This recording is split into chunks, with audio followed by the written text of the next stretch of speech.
The relentless sun beat down on the deck of the MV Polaris, a rust-streaked cargo vessel churning its way through the vast expanse of the Indian Ocean. Days bled into weeks, each sunrise mirroring the last in its monotonous brilliance. The crew, a motley collection of nationalities and personalities, had settled into the predictable rhythm of life at sea. They hauled cargo, maintained the engines, and watched the endless horizon, each dreaming of the day they would return to solid ground and the embrace of loved ones. But beneath the surface of this routine lay a simmering tension. The waters they navigated were known for their beauty and their peril. This was pirate country. Whispers of daring raids and ruthless hijackings echoed in the mess hall during late-night card games. The crew knew the risks, but they also knew that the promise of a paycheck outweighed the distant threat, or so they hoped. Among the crew was John Riley, the ship's chief engineer, a man in his late 40s. John was a study in quiet competence.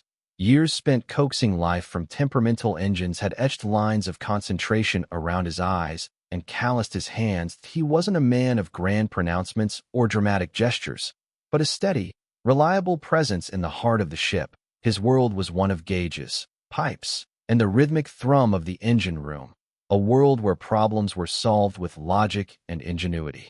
John carried a worn photograph in his wallet. His wife, Sarah, and their 2 children, Emily and Tom. Emily, with her bright, inquisitive eyes, dreamed of becoming a doctor. Tom, a budding football star, filled their weekends with the roar of the crowd. John lived for these moments, for the chance to be a husband and a father, a far cry from the solitude and grit of his life at sea.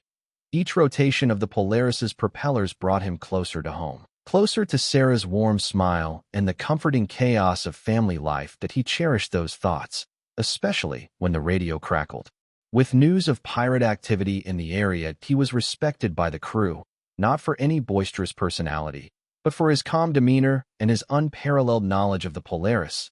If something broke down, John could fix it.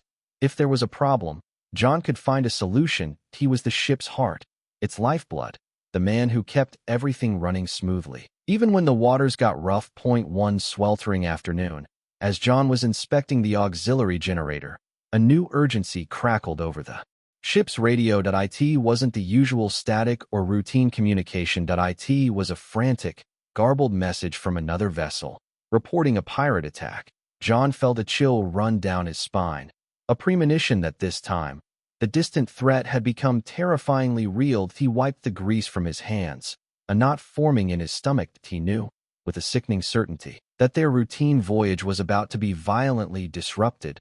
The tranquility of the open ocean was about to be shattered. The garbled distress call hung in the air, a chilling prelude to the chaos that was about to engulf the Polaris. John's mind raced, his years of training kicking in, overriding the rising tide of fear. He secured the auxiliary generator, his movements deliberate and practiced. Even as his heart hammered against his ribs, he knew what was coming, and he knew that every second counted. He relayed the distress call to the bridge, his voice calm and steady, masking the turmoil within. Captain Olson, a grizzled veteran of countless voyages, responded with grim acknowledgement. The ship's horn blasted a long, mournful warning, a signal to any nearby vessels, and a desperate plea for help that was unlikely to be answered in time. Within minutes, the lookout spotted them, a pair of speedboats, low in the water, skimming across the waves with terrifying speed. They were little more than glorified fishing boats, but John knew what they carried. Heavily armed men, fueled by desperation and greed, with nothing to lose. The pirates. The Polaris was a lumbering giant compared to the agile speedboats, a sitting duck in the vastness of the ocean. Captain Olson ordered the ship to increase speed and alter course, a futile attempt to outrun the inevitable. John could feel the engines straining beneath his feet, the vibrations intensifying as the Polaris pushed itself to its limits. But it was no use. The speedboats were closing in, their wakes cutting through the water like knives. The pirates opened fire. The sharp crack of automatic weapons shattered the afternoon calm, sending a hail of bullets ripping through the air. Most of the shots went wild, peppering the hull with harmless dents, but some found their mark, shattering windows on the bridge and sending splinters of wood flying. The crew scrambled for cover, their earlier bravado replaced by raw terror. John found himself pinned down in the engine room, the thick steel walls offering a degree of protection that he could hear the frantic shouts of the crew, the roar of the engines, and the relentless staccato of gunfire. He knew he had to do something. But what? He was an engineer, not a soldier. His weapons were wrenches and screwdrivers, not guns and grenades. Suddenly, a deafening explosion rocked the ship. The Polaris shuddered violently. Throwing John against a bulkhead, the fire alarm blared, its shrill wail adding to the cacophony of noise. The pirates had scored a direct hit, disabling one of the ship's main engines. The Polaris began to lose speed, its desperate escape attempt thwarted. Through the porthole, John saw the speedboats drawing alongside. The pirates, clad in ragged clothes and brandishing AK-47s, were clambering aboard, their faces a mixture of triumph and savage intent. The attack had begun. The pirates were on the ship. The crew of the Polaris were now hostages, and John Riley knew that his life and the lives of his fellow crew members were hanging precariously in the balance. The 72 hours of hell had just begun. The first few hours were a blur of terror and confusion. The pirates, a ragtag bunch of hardened men, quickly established control. They herded the crew onto the deck, forcing them to lie face down under the scorching sun. K-47s were brandished, their cold steel a constant reminder of the pirates' power. Shouts in Somali, a language incomprehensible to most of the crew, filled the air, adding to the sense of disorientation and fear. Captain Olson was singled out and roughly interrogated. The pirates demanded to know the ship's cargo, its destination, and the location of the ship's safe. His resistance was met with a brutal beating, a stark demonstration of the pirates' ruthlessness. The crew watched in horror, their helplessness amplified by the knowledge that any attempt to intervene would only result in more bloodshed. John, still in his grimy overalls, was also pulled from the ranks. His engineering skills were immediately recognized as valuable. He was forced at gunpoint to assess the damage to the engine and begin repairs. The pirates understood that a disabled ship was useless to them.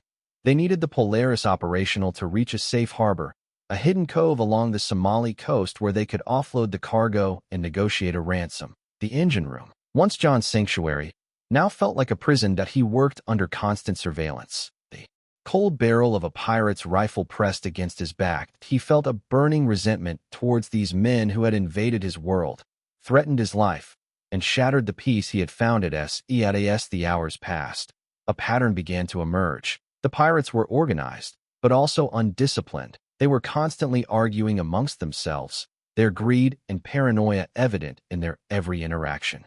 They were also surprisingly reliant on the ship's systems. They needed the radio to communicate with their contacts on shore, the navigation equipment to steer the ship, and the engines to keep it moving. Food and water were rationed, adding to the crew's discomfort and anxiety.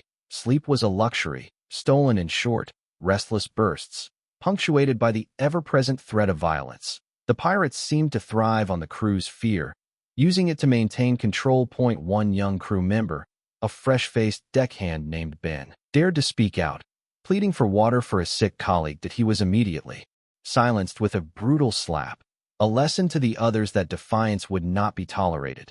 The incident sent a chilling message through the crew. Hope began to dwindle, replaced by a gnawing sense of despair. John, observing all this, began to formulate a plan that he knew he couldn't overpower the pirates with brute force. They were too many, too well-armed. But he had something they didn't. Knowledge of the ship. He knew its strengths and its weaknesses, its secrets and its vulnerabilities. That he realized that the pirates' reliance on the Polaris's systems could be their undoing. That he just needed to find the right opportunity, the right moment to strike. And he knew that moment would have to be carefully orchestrated, a desperate gamble with everything on the line. The second day dragged on, an eternity measured in fear and uncertainty. John managed to get the damaged engine back online, albeit at reduced capacity.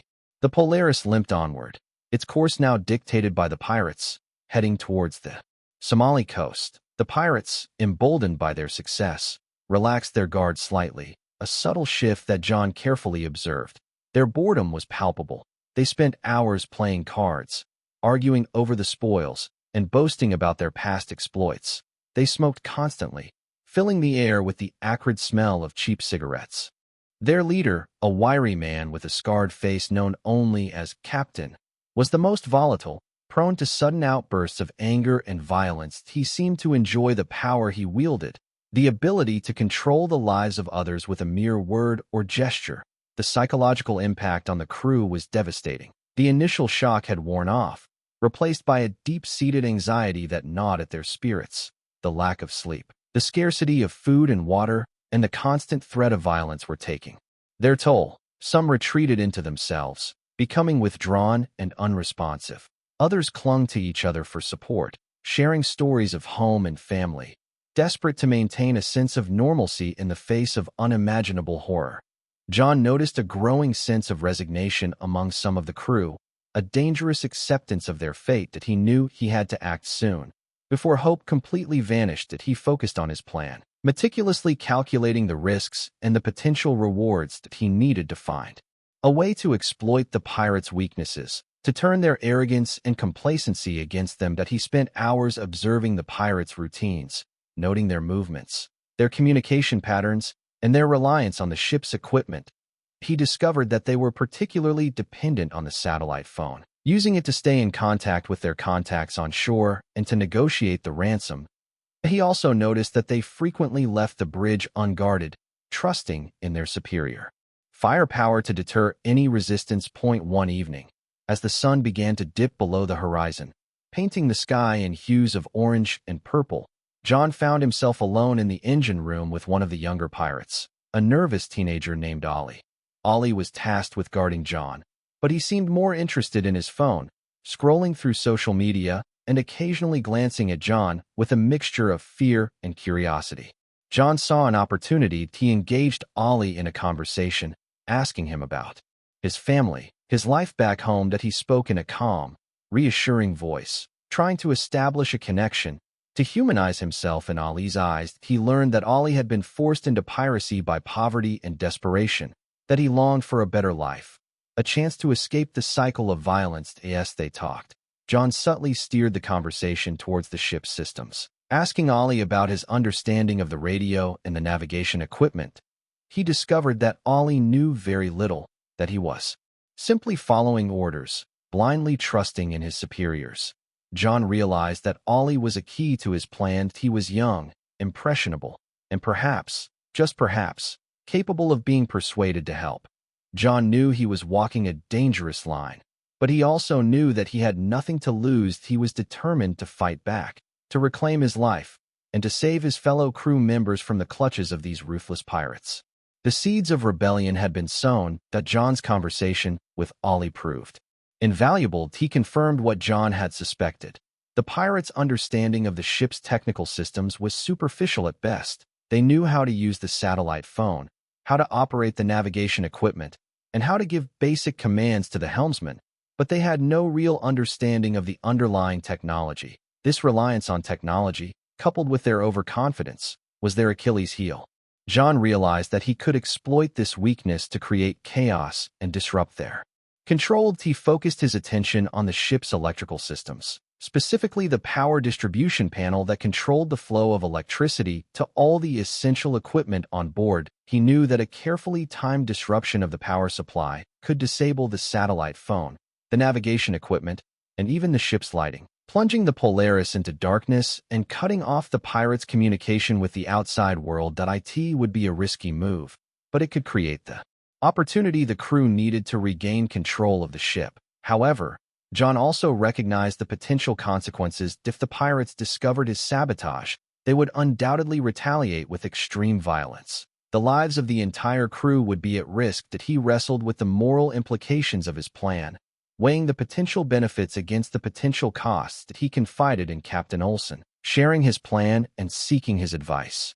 Olson, despite his injuries and his own despair, listened intently, his eyes gleaming with a flicker of hope. That he acknowledged the risks, but he also recognized the desperate nature of their situation. That he gave John his blessing, urging him to proceed with caution and to choose his moment carefully. With Olson's support, John began to refine his plan. That he needed to find a way to disrupt the power supply without alerting the pirates.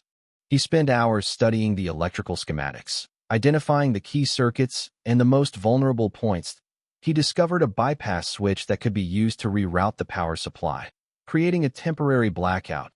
He also needed to enlist the help of other crew members. He discreetly approached a few trusted colleagues, explaining his plan and asking for their assistance. They were hesitant at first, fearful of the consequences, but John's calm demeanor and his unwavering determination convinced them to join him. They agreed to create a diversion, a coordinated effort to distract the pirates while John carried out his sabotage. One group would stage a minor disturbance on the deck, while another would create a distraction in the mess hall. The goal was to draw the pirates' attention away from the engine room, giving John the time he needed to ACT. As the third day dawned, John felt a surge of adrenaline. The time for planning was over. The time for action had arrived. He knew that. The next few hours would be critical, that the fate of the Polaris and its crew rested on his shoulders. He took a deep breath, steeled his resolve, and prepared to execute his desperate plan. The clock was ticking. Despite the meticulous planning and the support of his fellow crew members, John was plagued by doubt as he walked towards the engine room on that fateful morning. A cold knot of fear tightened in his stomach. He couldn't shake the image of Sarah and the children, their faces etched with worry, a constant reminder of what he stood to lose. Was he doing the right thing? Was the risk worth the potential reward? What if his plan failed? What if the pirates retaliated with unimaginable cruelty?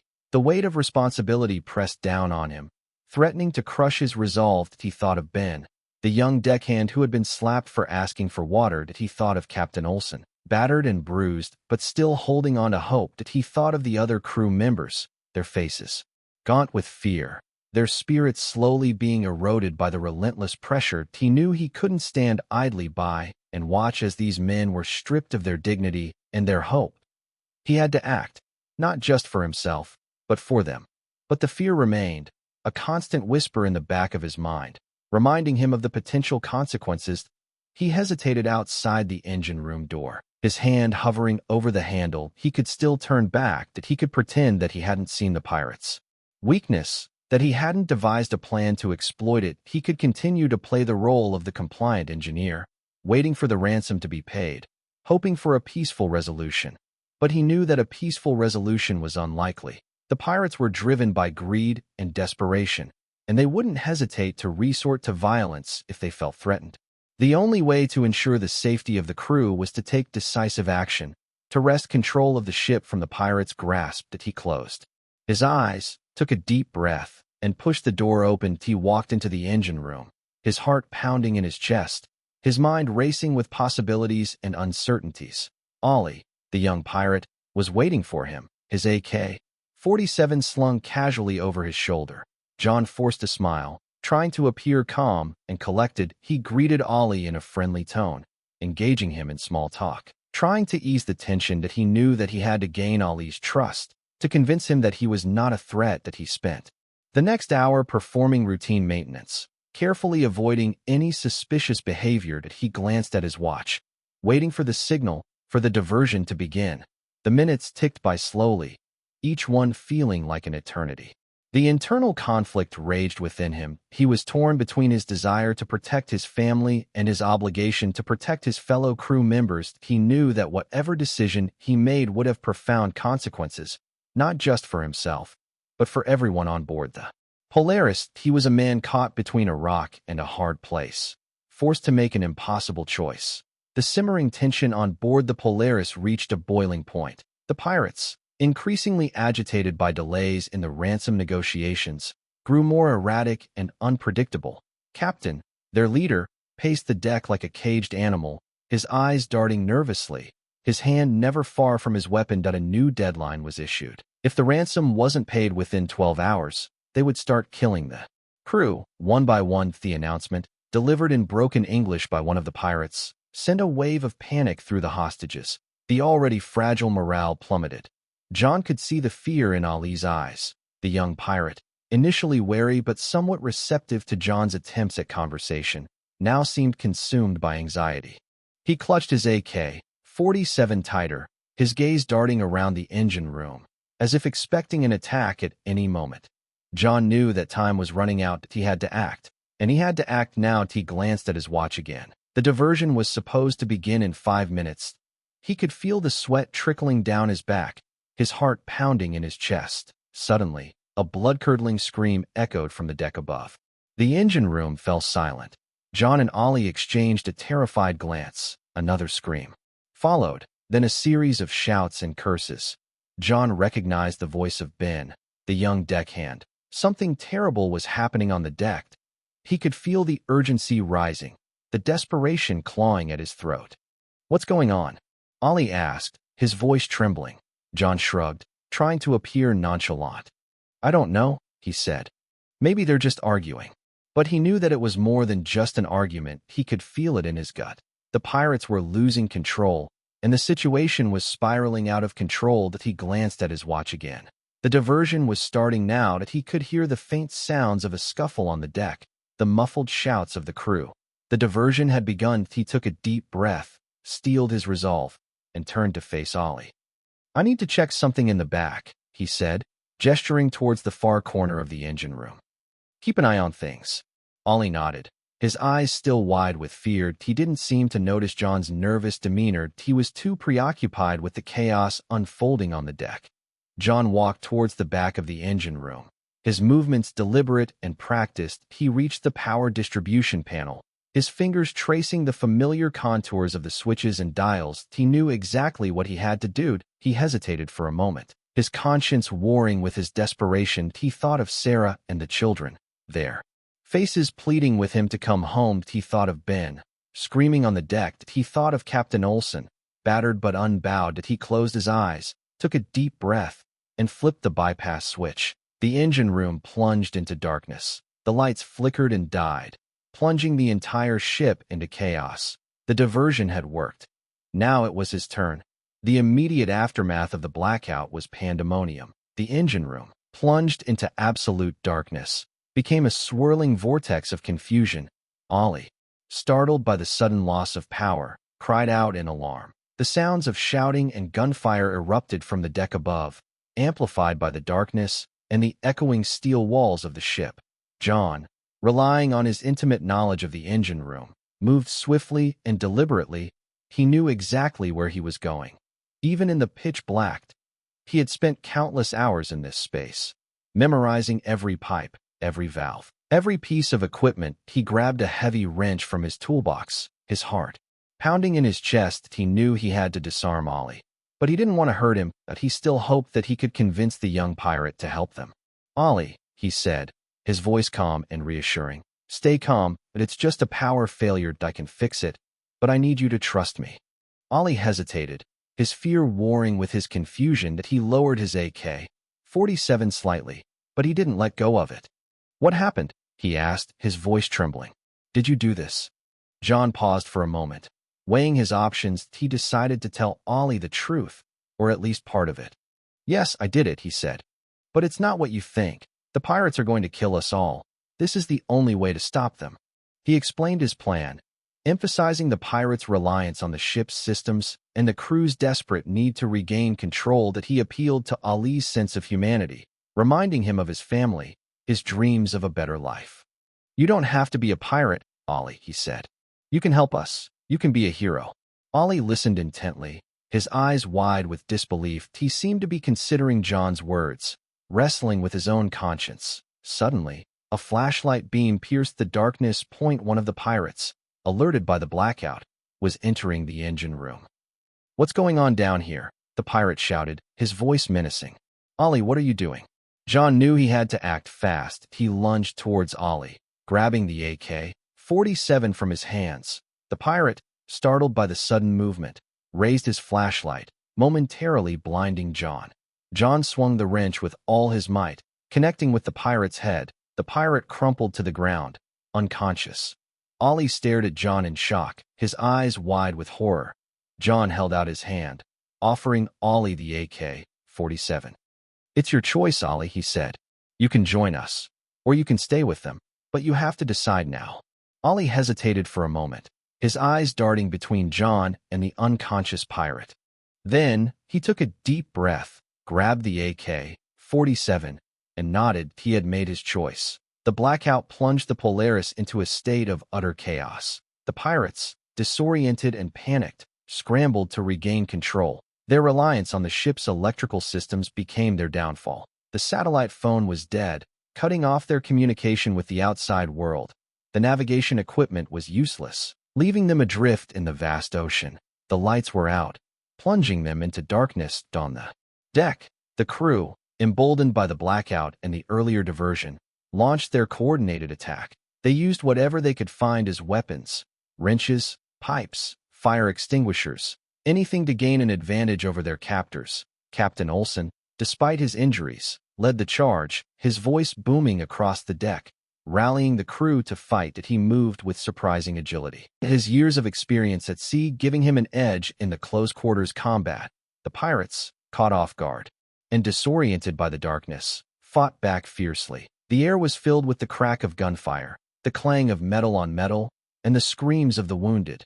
The deck became a battleground, a chaotic scene of desperate struggle. In the engine room, John and Ollie moved cautiously, their eyes adjusting to the darkness. They knew that the pirates would be searching for them, trying to restore power to the ship.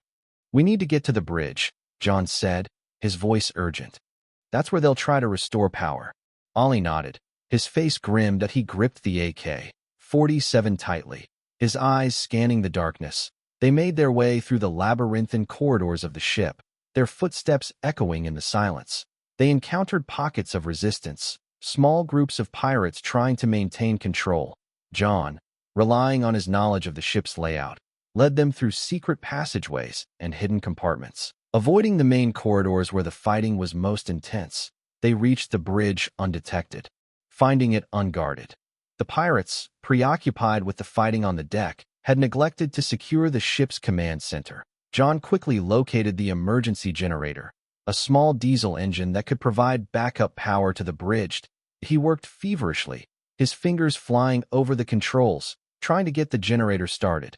Ollie stood guard, his AK-47 trained on the door, ready to defend them against any intruders. The generator sputtered and coughed, then roared to life, bathing the bridge in a dim, flickering light.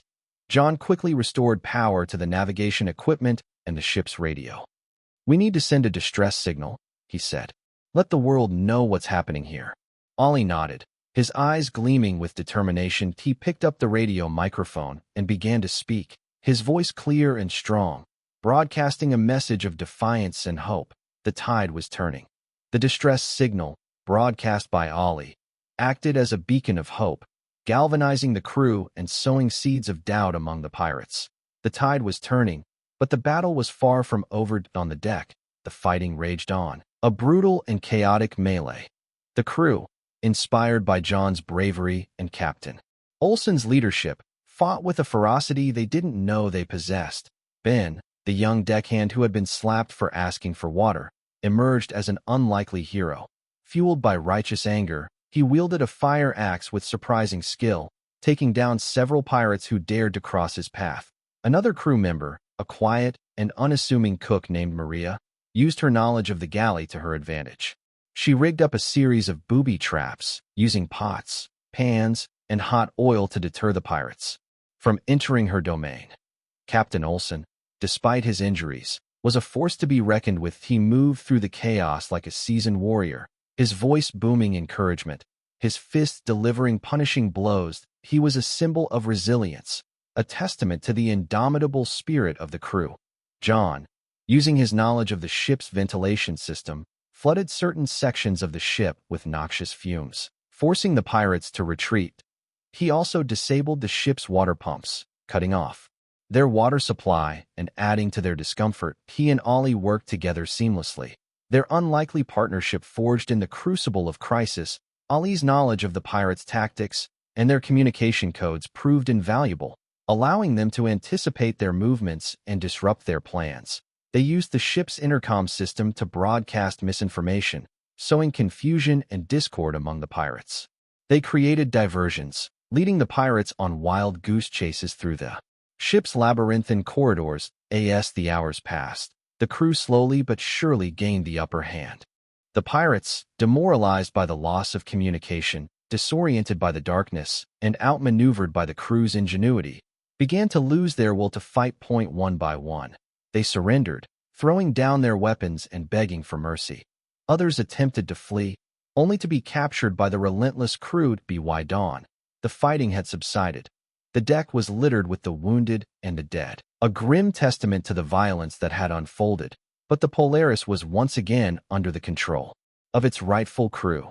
The pirates had been defeated. The 72 hours of hell were finally over. The first rays of dawn painted the sky with hues of orange and gold. A fragile peace settled over the MV Polaris. The surviving pirates, subdued and disarmed, were huddled together under guard, their faces etched with fear and defeat. The crew, battered and bruised but alive, emerged from their hiding places, their faces a mixture of relief and exhaustion. The immediate aftermath was a scene of both devastation and profound gratitude. The deck was littered with debris, shattered glass, spent ammunition, and makeshift weapons. The air was thick with the smell of smoke and blood. The wounded were tended to, their injuries ranging from minor cuts and bruises to severe gunshot wounds. Maria, the cook, used her first aid skills to bandage wounds and comfort the injured, her hands moving with practiced efficiency. Captain Olson, his face bruised and swollen, surveyed the scene with a weary but satisfied gaze. He had led his crew through hell and back, and they had emerged victorious. He knew that they would carry the scars of this ordeal for the rest of their lives. But he also knew that they had proven their resilience and their courage. John, his face streaked with grime and sweat, stood beside Ollie, his hand resting on the young pirate's shoulder. He had taken a chance on Ollie, and Ollie had not let him down. He saw a glimmer of hope in Ollie's eyes. A chance for redemption, a chance for a better life. The crew gathered together on the deck, their faces turned towards the rising sun. They were silent for a moment, each lost in their own thoughts, reflecting on what they had survived. Then, slowly but surely, a cheer erupted, a spontaneous expression of relief and gratitude. The cheer grew louder and louder, echoing across the vast ocean, a testament to the human spirit's ability to endure even the most unimaginable horrors.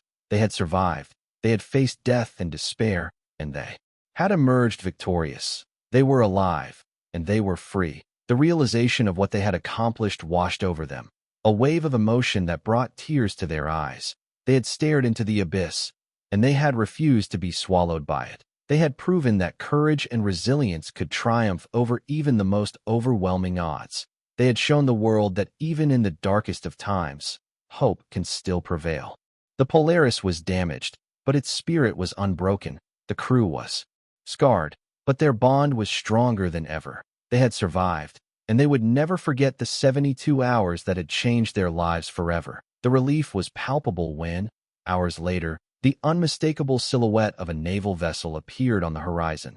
The sleek gray ship, a symbol of security and order, sliced through the waves towards the Polaris, its arrival signaling the end of their ordeal. As the naval vessel drew closer, the crew of the Polaris erupted in cheers, waving frantically, their voices hoarse with emotion. The sight of the ship, a tangible representation of rescue and liberation, brought tears to their eyes. The naval vessel's crew quickly secured the Polaris, taking the surviving pirates into custody and providing medical assistance to the wounded. The scene was a flurry of activity, sailors swarming the deck, doctors tending to the injured, and officers questioning the crew. For John, the arrival of the rescue team was a blur that he felt numb, detached from the events unfolding around him. The adrenaline that had coursed through his veins for the past 72 hours had finally dissipated, leaving him feeling drained and exhausted. He watched as the injured were evacuated, his heart aching for their suffering.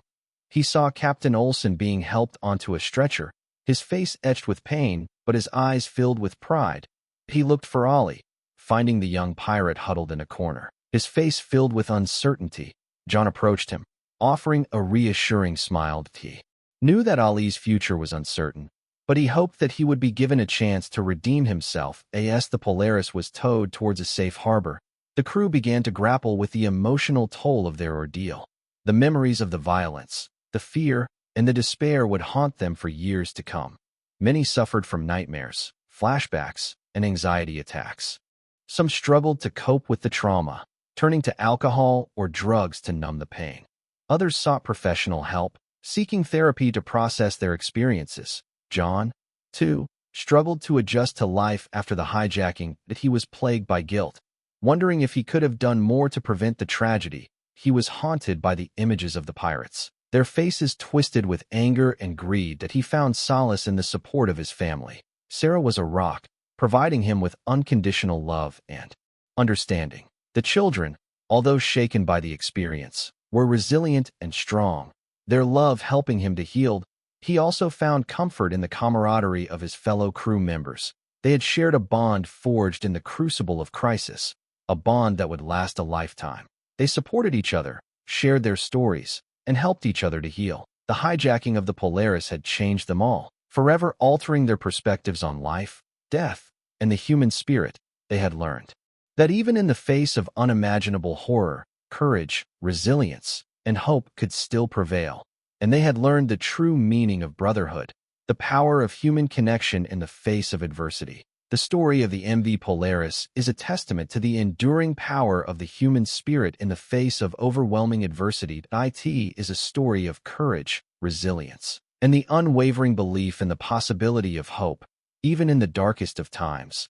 The crew of the Polaris, ordinary men and women, from all walks of life, were thrust into an extraordinary situation, a crucible of violence and despair. They were tested to their limits, forced to confront their deepest fears and to make impossible choices. And yet, they persevered. They found strength in each other, drawing upon their shared humanity to overcome the forces that sought to destroy them. They demonstrated that even in the face of unimaginable horror, the human spirit can endure, can adapt, and can ultimately triumph. John Riley, the ship's chief engineer, emerged as an unlikely hero. He was not a soldier, not a warrior, but a simple man with a quiet competence and an unwavering sense of duty. He was driven by a deep love for his family and a profound sense of responsibility for the well-being of his fellow crew members. His act of defiance, the decision to disrupt the power supply and plunge the ship into darkness, was a moment of extraordinary bravery. That he knew the risks, the potential consequences of his actions, but he also knew that he had no other choice. His bravery inspired the crew to fight back, to reclaim their ship, and to reclaim their lives. He showed them that even in the face of overwhelming odds, one person can make a difference. That one act of courage can ignite a spark of hope that can spread like wildfire. The significance of John's actions extends far beyond the confines of the MV Polaris.